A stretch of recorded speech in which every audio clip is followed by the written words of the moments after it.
Hablaremos de Ganesha, que es un personaje de la mitología hindú. Es hijo de Shiva, uno de los dioses más importantes, junto con Vishnu y Brahma. Y es hijo también de Parvati, también llamada Kali, la negra, aquella en cuyo honor los thugs, asesinos rituales de la India, cometen sus crímenes. Según los mitógrafos, Ganesha es el dios de la sabiduría. Pero aquí debo hacer una objeción personal. Según nuestro amigo James Fraser, el autor de La Rama Dorada, un libro que hay que leer, este Ganesha no se llamaba Ganesha, sino Gumputi. Yo prefiero siempre Gumputi a Ganesha. No sé qué le pasa. Qué arriesgado que es usted. Sí. ¿Anda por la calle con ese nombre? Efectivamente, era un dios, ¿no? Según los mitógrafos, entonces, Ganesha o Gumputi, como a usted le guste más, es el dios de la sabiduría. Todos los escritos en la India eran comenzados con una invocación al dios, así como los griegos invocaban a la musa. Canta, diosa, la venganza fatal de Aquiles, de Peleo. O, según decía Bartolomé Mitre, de Aquiles de Peleo canta, diosa, la venganza fatal que a los aqueos origen fue de numerosos daños, y a la oscura región las fuertes almas envió de muchos héroes, y la presa sus cadáveres hizo de los perros. En la India invocaban a Ganesha. Estoy pensando en José Hernández, que pide a los santos del cielo que acudan en su ayuda, ¿no? Bueno, pocos libros de la India comenzaban sin las palabras saludos a Ganesha, o mejor todavía, saludos a Gumputi. Y el dios era invocado en primer lugar por los brahmanes, que dirigían los juicios también. Bueno, pido la asistencia, estamos reunidos aquí bajo la advocación de Gumputi. También en una especie de ritos del río Ganges, que se llamaban pujas, se lo invocaba a Ganesha. Todo lo relacionado con asuntos mundanos también tenía que ver con este dios, como suele suceder ahora con los que juegan a la quiniela, según el consejo de los pastores, ¿no? Que eso quiere decir que si usted viene a nuestra iglesia, Dios lo ayudará, sus vínculos familiares, gane a la quiniela, qué sé yo. Bueno, colocaban la imagen de Gumputi en las calles, en las grandes carreteras, al pie de los árboles, para que personas de todos los rangos pudieran invocar a este dios antes de cualquier negocio, pero también para que los viajeros lo adoraran antes de prender cualquier camino. Muy bien. Los hindúes no construían nunca una casa sin antes haber puesto en los cimientos una imagen de Ganesha, también llamado Gumputi. Este dios tenía cabeza de elefante, pero este aspecto elefantino fue producto de un accidente, y no porque el dios hubiera nacido así. Parece que este niño había nacido normal, con cara de persona. Y para festejar el nacimiento, todos los dioses se acercaron a felicitar a Shiva y a Kali, y a muchos se les permitió ver a la criatura. Bueno, qué lindo, qué sé yo. Allí entre todos los mirones estaba Sani, que aún ansioso de rendir homenaje al niño, mantenía sus ojos firmemente en el suelo. No lo miraba. Entonces Kali le preguntó por qué no lo miraba, y Sani dijo: tengo una maldición espantosa sobre mí. Basta que yo mire a alguien para que ese alguien sea perjudicado enormemente. Es una maldición que me lanzó mi mujer un día que tuvo un ataque de celos. Todo esto lo decía mirando al piso, sí, ¿no? Kali, ansiosa por mostrar a su hijo, le dio permiso a Sani para que lo mirara igual, a pesar de la maldición. Sani le advirtió varias veces: oh, estoy maldito, etcétera. Pero la madre insistió y finalmente Sani lo miró. En cuanto lo miró, la cabeza del chico se separó del cuerpo y voló al cielo para perderse para siempre. Una especie de globo. Las manos también volaron. No, las manos no volaron. He dado vuelta a una hoja que no era. Pero bueno, las manos volaron y volvieron. Lo cual lo hace más pirotécnico. La madre, y no las manos, imagínense, desesperada, con todos los presentes, se puso a llorar. Sani gritaba, yo te avisé, Sí. yo te avisé. ¿El niño sin cabeza qué hacía? Nada. Quizás lloraba, pero entre las nubes.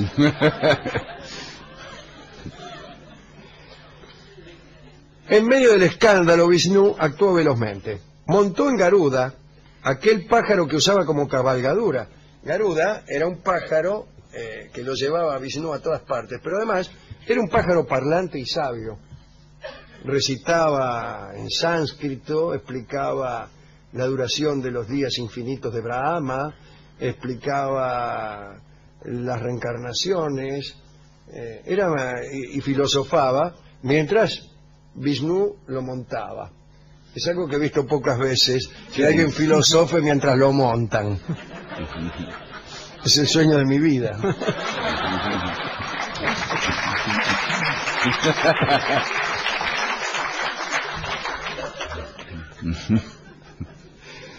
Al oír la palabra Garuda, mi padre hubiera levantado la mano y hubiera dicho algo que no puedo repetir. Sí.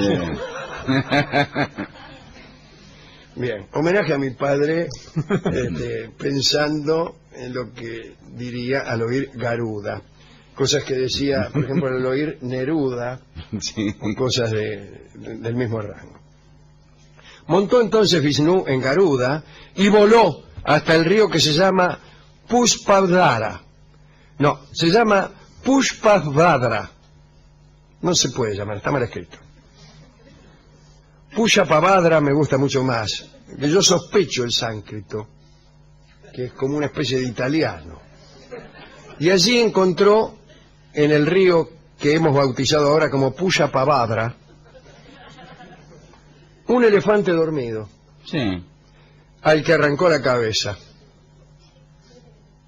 En realidad Brahma parece que le dijo, andá y arrancale la cabeza al primero que encuentre y tráela. Y se la ponemos al pibe. Quiso la mala suerte que Vishnu encontrara un elefante. Hubiera buscado un poco Chao, más. le arrancó el mate y listo. Volvió Vishnu con la cabeza bajo el brazo, la unió al cuerpo de Ganesha, y desde entonces este dios, también llamado Gumputi, está vinculado con esa singular presencia. Un detalle más acerca de Ganesha. Tiene un solo colmillo, tiene 4 manos, pero no 4 brazos. ¿Y cómo? Tiene 2 brazos, en la punta de cada uno 2 manos. Ah, eso está bárbaro. Está muy bien eso, ¿eh? Está Eso como es toca muy el piano. lindo. No se te cae nada. Porque te sientes vos sola a tocar a 4 manos, como dice el tango, pedime lo que querés. En vez de un piano, 2 pianos. Uno Claro. maneja, otro es cola. Para que te sientes vos sola a tocar a 4 manos. No está mal, ¿no? Bien. Las potestades de Ganesha han llegado hasta nuestros tiempos. Supuestas reencarnaciones de Ganesha o Gumputi se reprodujeron hasta no hace mucho. Aquí viene algo. La ciudad de Chinbahad es una ciudad que queda a 16 kilómetros de Poona, lo cual sigue sin decirle mucho. Existen personas que cuentan la historia de unas encarnaciones de Ganesha. Parece que había un señor llamado Morava Gosin. Repito, Morava Gosin. Y que era un brahman de Chinbahad que mediante abstinencia, mortificación y rezo pretendía hacerse de la inmortalidad. Su piedad y su denuedo fue al fin recompensado.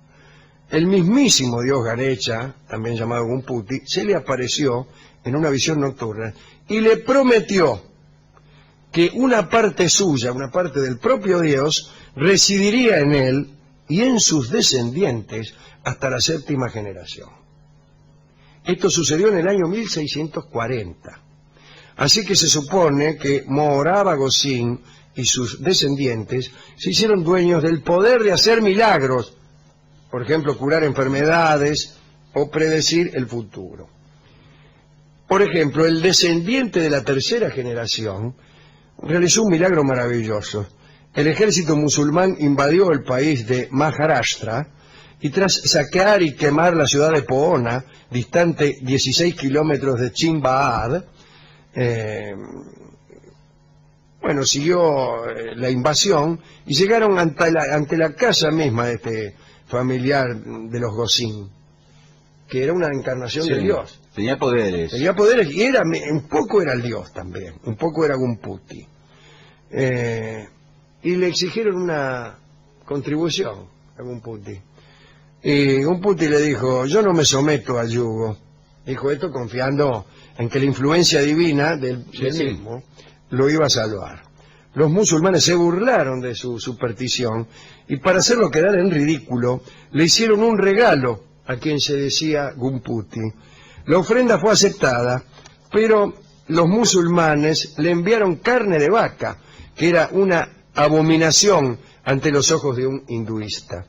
Pero para sorpresa de los musulmanes, Gumputi transformó la carne de las bandejas en las flores más finas y sagradas para los hindúes. Los musulmanes reconocieron el milagro y le concedieron unas tierras. Dudo un poco del reconocimiento del milagro por parte de los musulmanes, pero los musulmanes no es que no acepten reconocer algo prodigioso, es que rechazan lo prodigioso por considerarlo una corrección a la obra de Dios. Bien, durante años y hasta hace poco, las acciones de los sucesores y portadores de Gumputi eran observadas cuidadosamente por considerarse proféticas. De este modo, si una noche determinada del año el descendiente tenía un sueño pacífico, se predecía paz nacional. Si se despertaba agitado, se preveían guerras o calamidades generales. Y así con milagros por el estilo. Durante 7 generaciones se mantuvo la creencia. Según parece, el último descendiente murió, era un señor un poco obeso y corto de vista. Se van degradando las generaciones. Sí. Murió en 1810, ¿no?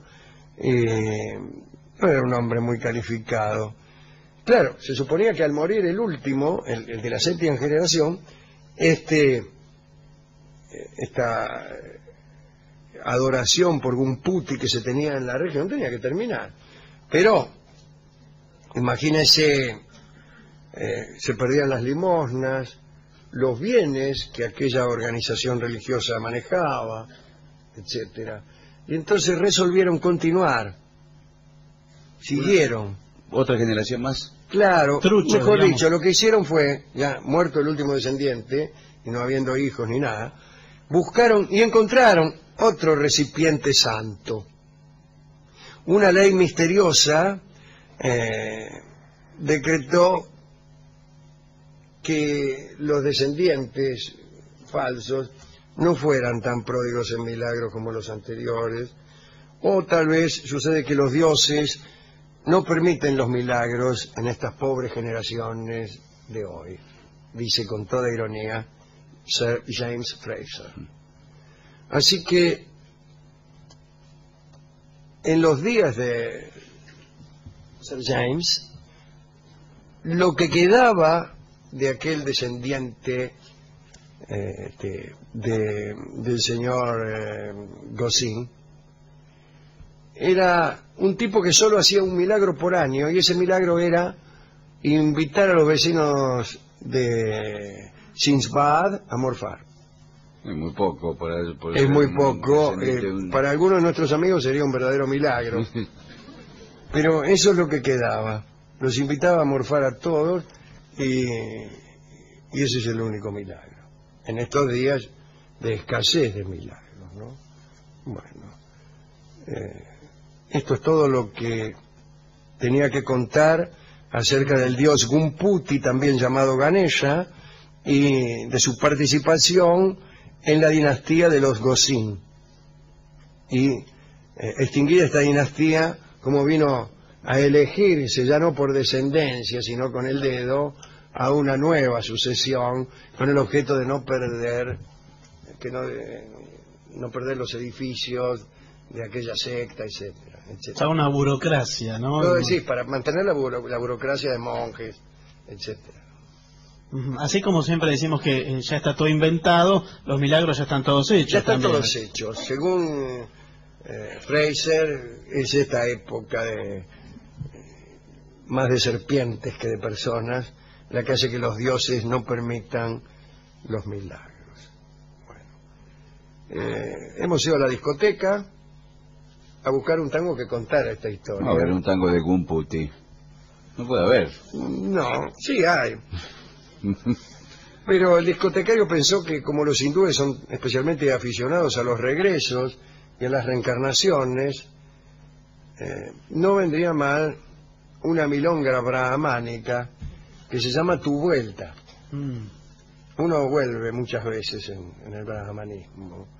Y va a cantar entonces Tu Vuelta nuestra querida Nelly Omar.